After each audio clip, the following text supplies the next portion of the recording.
ขณะนี้จึงพอมีความหวังแล้วว่าโขน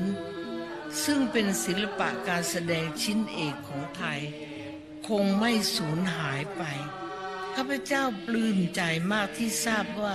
มีผู้เข้าชมมากมายจากทั่วประเทศ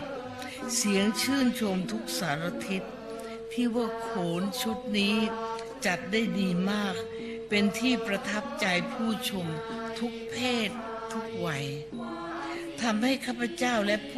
คณะผู้จัดมีกำลังใจยิ่งขึ้นที่จะจัดโขนชุดต่อไปในปีหน้า